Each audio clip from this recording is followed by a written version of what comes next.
He ordered a bourbon and soda, paid for it in cash, and left a tip. That's what the flight attendant remembered. Most in the early hours, and how polite he was, how ordinary. A middle-aged man in a dark suit and a black tie sitting in seat 18C on a routine Northwest Orient flight from Portland to Seattle the day before Thanksgiving. He looked like a businessman who had done this 100 times. He looked like nobody. And then he handed the flight attendant a note. She almost didn't read it. Passengers passed notes to flight attendants all the time in 1971, and most of them were exactly what you'd expect. A phone number, a joke, an invitation to meet for a drink after landing. She slipped it into her pocket. He leaned forward and said quietly, "Miss, you'd better look at that note. I have a bomb." What she read when she unfolded. That piece of paper would launch the longest and most expensive unsolved air piracy investigation in the history of the United States. What she saw when he opened his briefcase, dark cylinders, wires, a red component she could not identify, convinced her he was telling the truth. And what happened over the next several hours? As the plane circled Seattle and $200,000 in cash was loaded into bags and 4 parachutes were sourced from a skydiving school, would become a mystery so strange, so perfectly constructed, that 5 decades later not a single person on this earth knows with certainty who that man was or whether he survived the night. His name, the name he gave when he booked the ticket, was Dan Cooper. The newspapers got it wrong, as newspapers do. They printed D.B. Cooper, and D.B. Cooper is who he became, the only unsolved case of air piracy in American aviation history. A ghost in a dark suit who stepped out of an airplane at 10,000 feet into a freezing November rainstorm and vanished so completely that the FBI worked the case for 45 years before quietly setting it aside. Not solved, not closed, set aside. Today we're going to go through everything. The hijacking itself, the evidence left behind, the $5,800 that turned up on a riverbank 9 years later, the suspects who came closest to fitting, and the theories that have never been fully disproven. Because D.B. Cooper didn't just steal $200,000. He stole something from the investigative record that has never been recovered, an explanation. Let's start at the beginning. November 24th, 1971, the Wednesday before Thanksgiving. Northwest Orient Flight 305 departed Portland International Airport at 2:50 in the afternoon, bound for Seattle-Tacoma. The flight was roughly 30 minutes long under normal conditions. A short hop, largely unremarkable. 36 passengers on board, 6 crew. The plane was a Boeing 727-100, and that aircraft detail will matter later. The man in seat 18C had boarded without incident. He had purchased his ticket under the name Dan Cooper, a name with no record in FBI databases, a name that has never been connected to any real person with any confidence. He was described by the flight attendant, Florence Schaffner, as a man in his mid-40s, around 6 feet tall, dark complexion, dark hair, wearing a dark suit, a black tie, a white shirt, and dark sunglasses. He was carrying a black briefcase and a brown bag. He was calm. He did not appear nervous. He ordered 1 bourbon and soda during the flight, before he handed over the note. What he told Schaffner after she read it was specific and controlled. He said he had a bomb. He said he wanted $200,000 in cash, in negotiable American currency. He wanted 4 parachutes, 2 main chutes and 2 reserve chutes. And he wanted a fuel truck waiting in Seattle to refuel the plane. He said that if these demands were met, he would release the passengers and would not harm anyone. He said it like someone who had thought about it many times before and had decided exactly how he wanted to say it. Schaffner relayed the demands to the cockpit.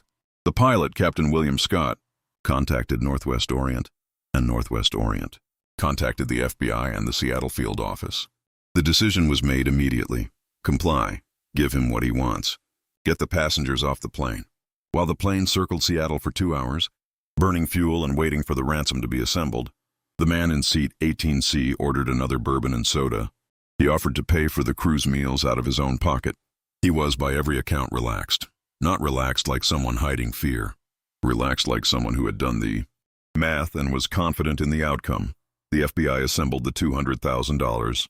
It was paid in $20 bills, which was his specification.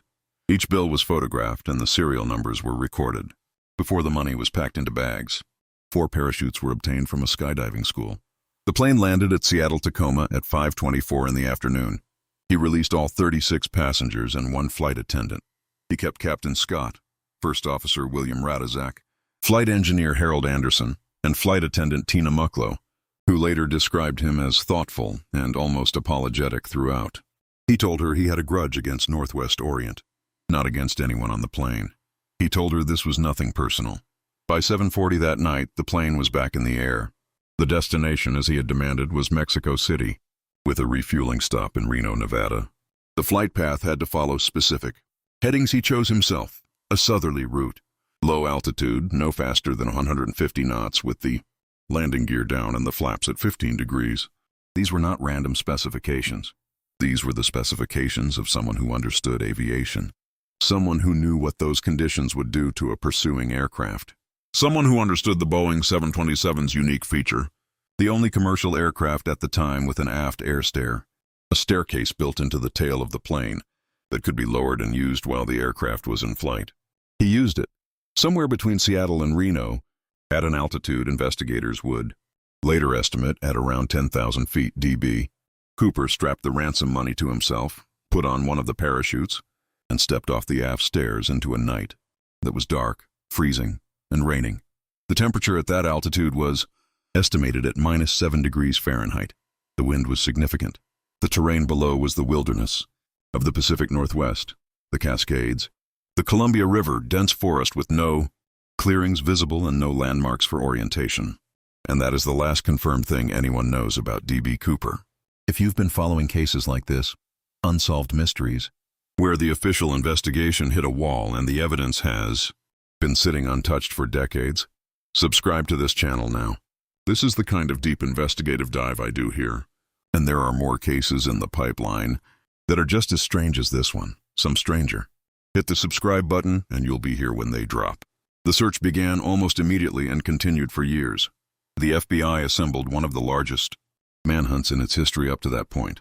The area between Seattle and Reno was systematically searched, particularly the stretch along the flight path, where investigators believed the jump most likely occurred, a zone roughly 40 miles wide spanning the Washington and Oregon border, much of it dense Pacific Northwest forest. Nothing was found. No parachute, no equipment, no body, no trace. The FBI circulated the serial numbers of every bill in the ransom. Banks were notified, stores were notified. Anyone who received or handled a ransom bill was asked to report it. The bills were in circulation, scattered across the country by design. $20 bills don't attract attention the way larger denominations do. Spending $200,000 in 20s takes a very long time. Someone patient, someone smart, someone who understood that the bills had to be moved slowly over years, could potentially do it without ever triggering a report. For 9 years, nothing matched. And then, in February 1980, an 8-year-old boy named Brian Ingram was digging in the sand on the north bank of the Columbia River near Vancouver, Washington. He was on a picnic with his family. He pulled from the sand 3 bundles of cash that were decomposing, rubber banded together, the paper disintegrating at the edges. The bills were $20 bills. When the serial numbers were checked, they matched exactly the serial numbers on the D.B. Cooper ransom. $5,800 in total, about 294 bills, all from the ransom. The discovery was electrifying and in many ways more confusing than no discovery at all. The Columbia River is miles from the flight path that investigators had focused their search on for 9 years. The money was on the riverbank, not in the river, suggesting it had been deposited there by the river itself during a flood event, not dropped from the sky. The bills were degraded, but they were still bundled with rubber bands, still in the original order in which they had been packed. They had not been spent. They had not been handled. They appeared to have been in the ground for years. The FBI believed the money had washed there from somewhere upstream.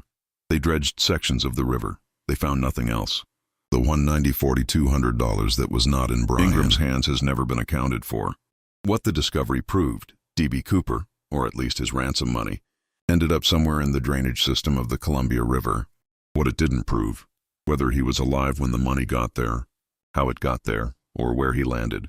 Over the following decades, the FBI investigated more than 1,000 suspects. A handful of them got close enough to the profile to be seriously considered. The first major suspect was Richard McCoy, Jr. In April 1972, just 5 months after the hijacking, McCoy pulled off a nearly identical crime. He hijacked a United Airlines flight, demanded $500,000 and 4 parachutes, released the passengers, and parachuted from the plane. He was arrested 2 days later, convicted, and sentenced to 45 years. He later escaped from federal prison and was killed in a shootout with FBI agents in 1974. The similarities to the Cooper hijacking were remarkable. The method, the parachute demands, the calm demeanor, the aviation knowledge. But McCoy consistently denied being Cooper. Investigators eventually concluded he wasn't, and the physical description didn't fully match. McCoy was younger, lighter in complexion, and had a documented background. That placed him elsewhere on November 24th. The second serious suspect was Robert Rackstraw. A military veteran with a background in parachuting, Rackstraw had a criminal history that included fraud, theft, and impersonating a military officer. He was investigated by the FBI multiple times, named publicly as a suspect, and denied any involvement his entire life.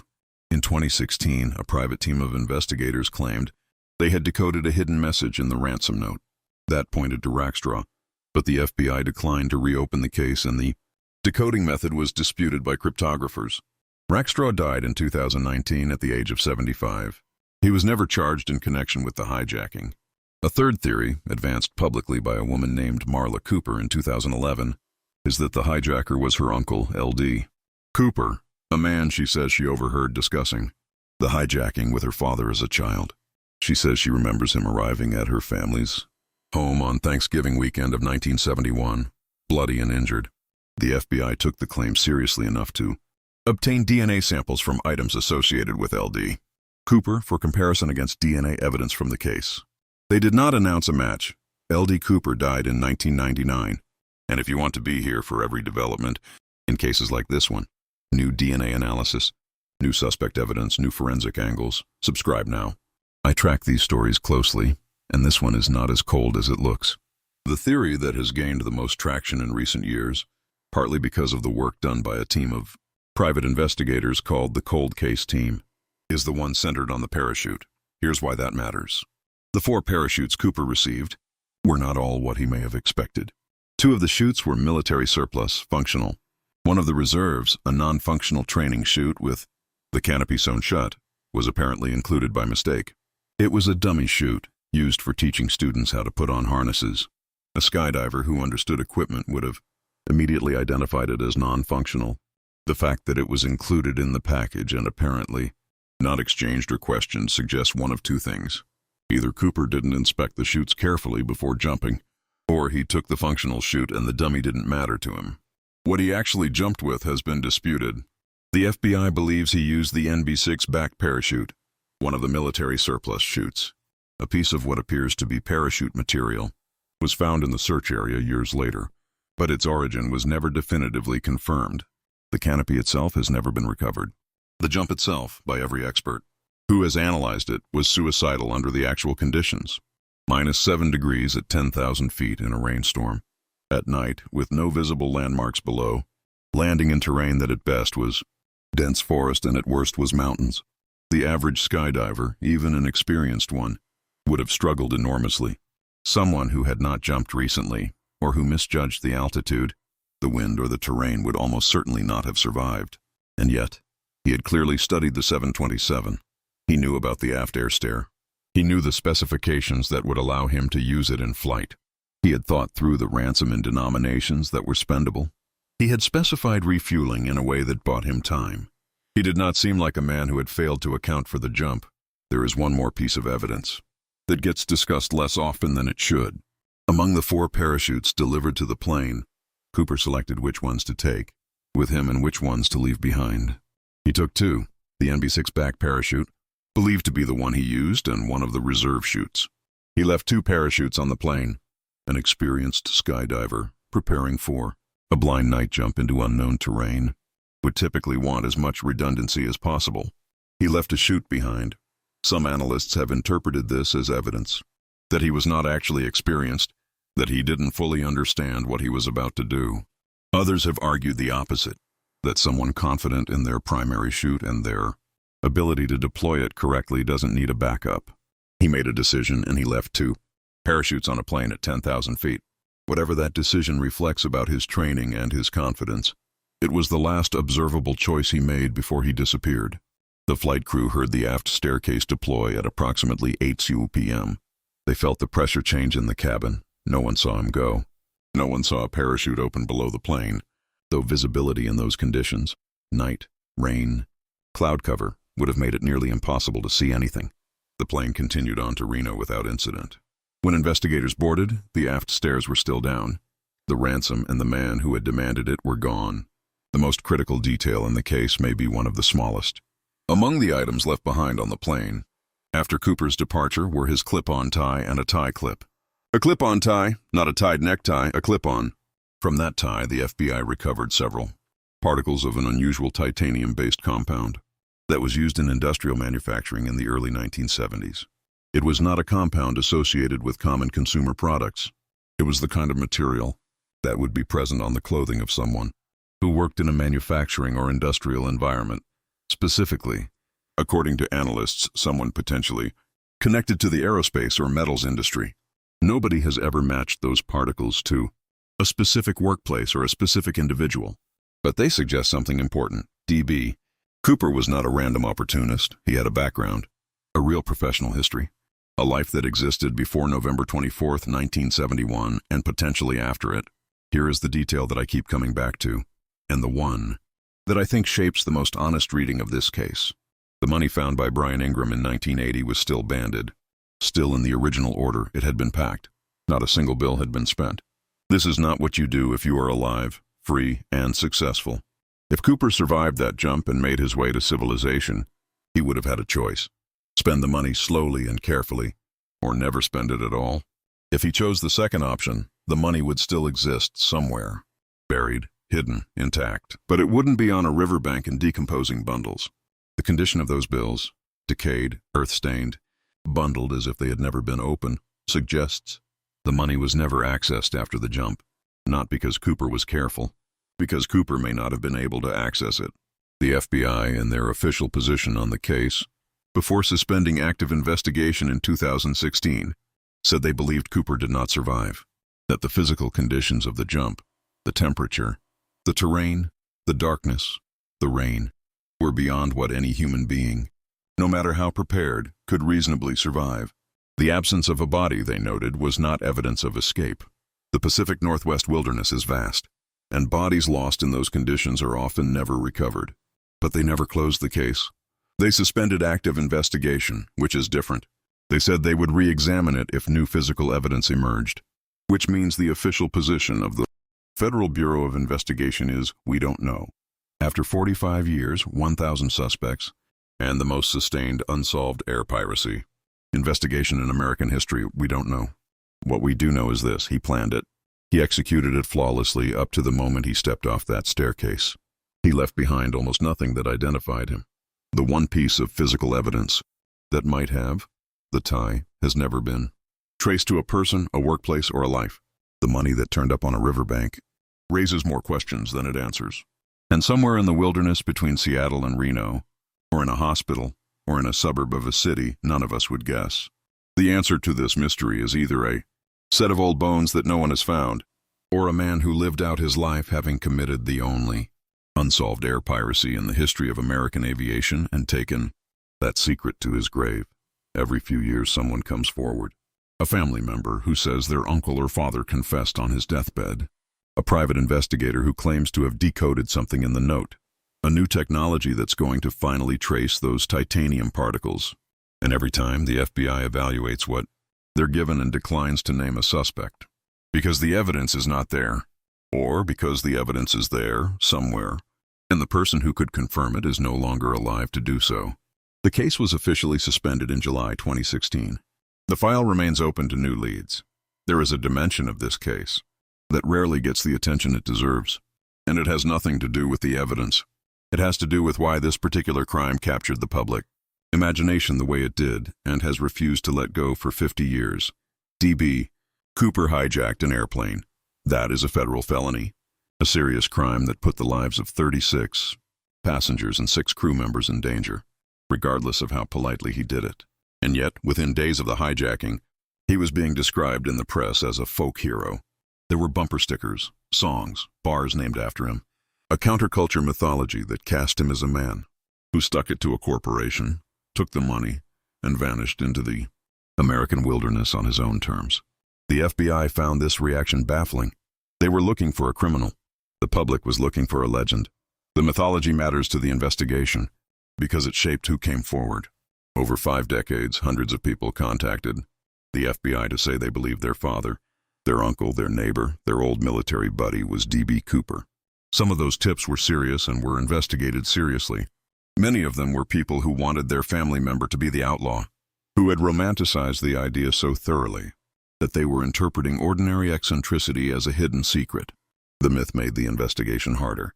It meant the FBI was wading through noise generated not by evidence, but by desire. The desire to know someone who got away with it. Subscribe to this channel if this is the kind of investigation you want more of. Cold cases, unsolved mysteries, the cases that fall through the cracks of official records and live on only in the questions they leave behind. That's what this channel is built for. There are more cases coming, and some of them are even stranger than this one. Here's the question I want to leave you with, and I genuinely want to hear your answer in the comments. The FBI's official position is that D.B. Cooper most likely did not survive the jump. The physical conditions were too brutal, the terrain too unforgiving, and the absence of any confirmed sighting in 50 years is consistent with someone who died that night. But the money found in 1980 has never been fully explained. Its location, its condition, the fact that none of it was ever spent, and the titanium particles on that tie suggest a real background, a real identity, a real life, that someone was living before November 24th, 1971. So here's what I want you to think about. Do you believe D.B. Cooper died in that jump, and the money washed to the Columbia River through a series of natural events we haven't been able to trace? Or do you think he survived, that he was skilled enough, prepared enough, and lucky enough to walk out of those trees and back into an ordinary life? And if he survived, what does it say about who he was and what it cost him to become no one? Tell me in the comments. I read every single one. And next time we are looking at a case where the killer left behind evidence that investigators had in their hands for years before they understood what they were looking at.